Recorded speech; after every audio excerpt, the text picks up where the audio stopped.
ओम नमः शिवाय। भक्तों देवों के देव महादेव भगवान भोलेनाथ हैं।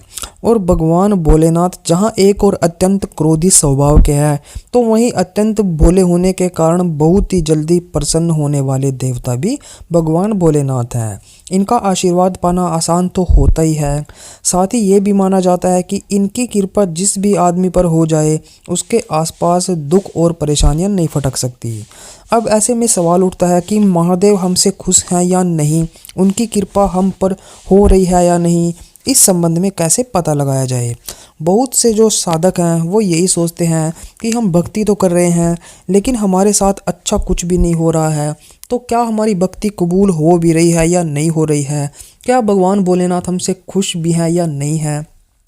तो इस चीज़ का पता कैसे लगाया जाए, क्योंकि भगवान भोलेनाथ खुद तो आपको आके बता नहीं पाएंगे कि मैं खुश हूँ या नहीं हूँ।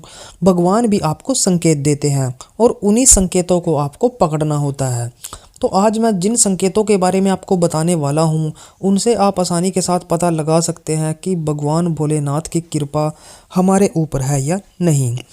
तो सबसे पहले तो आप हमारी इस वीडियो को लाइक कर दें और हमारे यूट्यूब चैनल को भी सब्सक्राइब कर लें। तो भक्तों चलिए जानते हैं कौन कौन से वो संकेत मिलते हैं।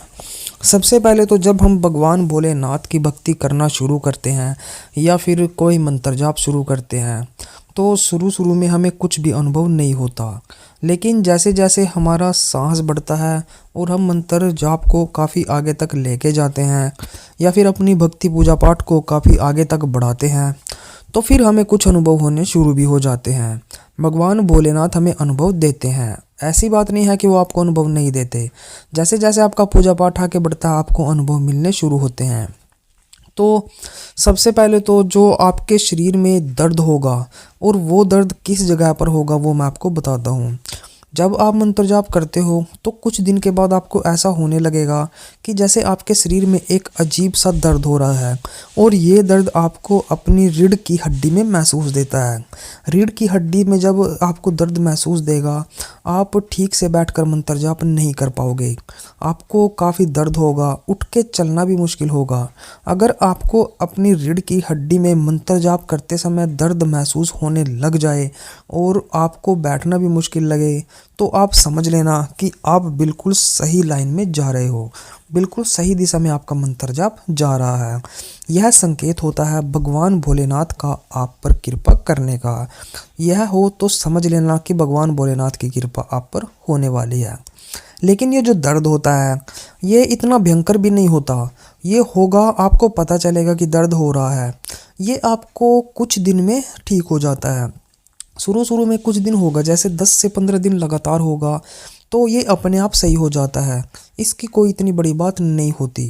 कई बार ये दर्द ज़्यादा देर बैठने के कारण भी हो सकता है, लेकिन अगर आप इतना ज़्यादा मंत्र जाप नहीं कर रहे हो और आपको हर रोज़ दर्द सता रहा है यही रीढ़ की हड्डी वाला, तो समझ लेना ये भगवान भोलेनाथ की कृपा के आपको संकेत मिल रहे हैं। ये आपके लिए काफ़ी अच्छे संकेत हैं। दूसरा संकेत जो आपको मिलेगा वो आपको ये रहेगा, जैसे ही आप रात को सोने जाते हो और गहरी नींद में होते हो। एक गहरी नींद ऐसी होती है जो 12 बजे से लेके 2-3 बजे तक होती है। एक सुबह के टाइम में गहरी नींद होती है जो 3 बजे से लेके 5 बजे के बीच में होती है। तो कई बार हमें सपना आता है जैसे भगवान भोलेनाथ का दिख जाना या उनकी मूर्ति का दिख जाना, सुंदर पहाड़ों का दिख जाना, कुछ भी भगवान भोलेनाथ से के जैसा मतलब दिख जाना, उससे रिलेटेड कुछ भी दिख जाना। कहीं हम जा रहे हैं और एकदम से भगवान भोलेनाथ का दिख जाना, भगवान भोलेनाथ या तो त्रिशूल दिख जाना, डमरू दिख जाना, ऐसी ऐसी चीज़ें दिख जाना।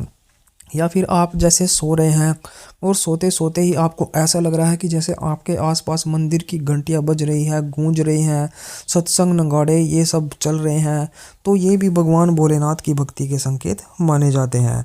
अगर ऐसा आपको आपके सपने में महसूस होता है तो भक्तों समझ जाना कि भगवान भोलेनाथ की कृपा आप पर होने लगी है, तभी आपको ऐसा सब दिखाई देता है और ये बहुत शुभ माना जाता है। इसका मतलब ही शिव कृपा का आने के संकेत होते हैं। तीसरा, अगर आपको सपने में भगवान शिव भोलेनाथ का मंदिर दिखाई देता है, या तो आप जिस मंदिर में हर रोज़ सुबह जाते हो आपको वही मंदिर सपने में दिखाई दे, या फिर आपको कोई ऐसा अजनबी मंदिर दिखाई दे जिसमें आप आज तक गए भी नहीं, लेकिन वही मंदिर आपको सपने में बार बार दिखाई दे रहा है, आपको पता भी नहीं है कि ये मंदिर कहाँ का है, कहाँ कैसे स्थित है, कुछ भी आपको उस मंदिर के बारे में पता नहीं, लेकिन आपको वही मंदिर बार बार दिखाई दे रहा है, तो वो मंदिर भगवान भोलेनाथ का होता है। और यह संकेत होते हैं कि भगवान भोलेनाथ आपको खुश हैं। इसका अर्थ यह है कि आपको जल्द ही कोई बड़ी खुशखबरी भी मिलने वाली है। चौथा संकेत ये होता है कि सपने में पहाड़ पर अगर आप खुद को चढ़ता हुआ देख रहे हो, या फिर आप बिल्कुल ही सफ़ेद सफ़ेद बर्फ़ के पहाड़ देखते हो, इतने अच्छे वो लगते हैं, उनके नज़ारे कुछ अलग ही होते हैं। जैसे आपने कोई खिड़की खोली और खिड़की खोलते ही आपने देखा बाहर बहुत सुंदर ऊंचे ऊंचे सफ़ेद रंग के बर्फ़ से ढके हुए पहाड़ दिखाई दिए हैं, तो ये भी काफ़ी शुभ संकेत होते हैं। ये जो इतने ऐसे सफ़ेद सफ़ेद अच्छे अच्छे पहाड़ दिखाई देने वाले पहाड़ होते हैं, ये आदमी पर भगवान शिव भोलेनाथ की कृपा के संकेत ही माने जाते हैं। अगर आपको भी सपने में ऐसे सुंदर पहाड़ बहुत अच्छे जगह पे दिखाई दें, तो आप समझ जाना कि भगवान शिव भोलेनाथ ने आपको चुन लिया है, उनकी कृपा आप पर होने वाली है। पांचवा जो संकेत में आपको मिलता है, अगर आपको सपने में आम का पेड़ दिखाई दे, आम का जो पेड़ होता है उसकी लकड़ी हवन के काम आती है, तो यह जो पेड़ है यह हर तरीके से शुभ होता है, अच्छा पेड़ माना जाता है। इसका फल भी काफ़ी मिठास भरा होता है। आम के पेड़ से ही आदमी की गति होती है, इसलिए अगर आम का पेड़ आपको सपने में दिखाई दे जाए तो समझ लेना कि जीवन में तरक्की के सारे रास्ते अब खुलने वाले हैं। और ये भी आपके ऊपर भगवान शिव भोलेनाथ की कृपा का संकेत होता है। छठा जो होता है, आपके जो काम बिगड़ रहे थे, आप जो आर्थिक स्थिति में फंसे हुए थे, काम सारे खराब हो रखे थे, आपके कहे अनुसार कोई काम नहीं हो रहा था, घर में अशांति का माहौल था, आपके कहने से कोई भी काम नहीं करता था, अब पैसा घर में बेरोजगारी थी, घर के अंदर दरिद्रता काफ़ी ज़्यादा थी, घर के अंदर अशांति थी, ये सब भगवान भोलेनाथ की भक्ति करने वाले के आसपास भी नहीं आते। अगर किसी ने कुछ कराया था, कुछ भी किसी ने सियाने सपटे ने कोई जादू टोना करा रखा था, तो वो भी भगवान भोलेनाथ की भक्ति करने से सही हो जाता है। भगवान भोलेनाथ भोले बाबा हैं और वो इतने भोले हैं, उनको ज़्यादा भक्ति की ज़रूरत नहीं पड़ती। अगर आप हर रोज़ सुबह मंदिर में जाके उनको एक लोटा जल पूरे भाव और श्रद्धा के साथ अर्पण कर देते हो, एक छोटा सा बेलपत्र का पत्ता उनके ऊपर रखकर हाथ जोड़कर उनसे अपने कर्मों की माफ़ी मांगते हो और उनसे अपनी मनोकामना भी बोलते हो, तो भगवान भोलेनाथ आप पे कृपा जरूर करते हैं और जल्दी आपकी मनोकामना भी वो पूरे करते हैं। बाकी मैं भगवान भोलेनाथ से विनती करूँगा कि आप सब घर में खुश रहें, आपका काम अच्छा चले और आप अच्छा जीवन व्यतीत करें। वीडियो अच्छी लगी वीडियो को लाइक कर दें और हमारे चैनल को सब्सक्राइब कर दें। चलिए मिलते हैं हमारी एक और न्यू वीडियो के साथ। तब तक के लिए ओम नमः शिवाय, ओम नमः शिवाय, ओम नमः शिवाय।